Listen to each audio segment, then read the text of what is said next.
ఈ పాపము కోసం పరిగెడుతున్నావా? క్షణభంగురమైన సంతోషము కోసం పరిగెడుతున్నావా? నీ పాదాలే నీకు వ్యతిరేకముగా మొరపెట్టును. గమనించండి, హబాకుకు గ్రంథం 2వ అధ్యాయం 11వ వచనం ఒక్కసారి చూద్దాం. హబాకుకు గ్రంథం 2వ అధ్యాయం 11వ వచనం.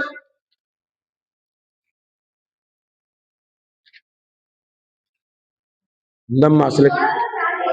మీ గోడలలోని రాళ్లే మీకు వ్యతిరేకముగా మొరపెట్టును.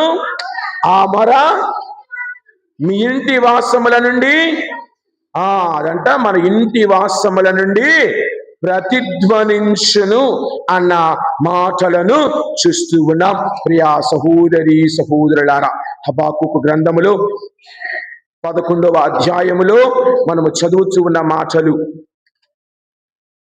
2వ అధ్యాయము 11వ వచనములో మనము చదువుతున్న మాటలు ఏమిటి? మీ గోడలలోని రాళ్లే మీకు వ్యతిరేకముగా మొరపెట్టును. ఆ మొర మీ ఇంటి వాసముల నుండి ప్రతిధ్వనించును.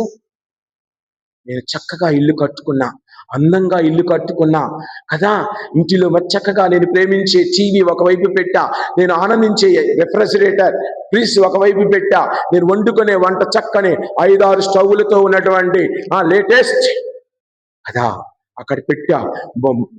ఏమంటారు, ఈ ఎంగిలి పాత్రలు కడిగే మిషన్ పెట్టా, అన్నీ పెట్టా. చేతితో పనేమీ లేదు, అన్నీ లెస్లే, మోర్లు ఏమీ లేవు, ఫైర్లెస్ వైర్లెస్ అన్నీ లెస్లే.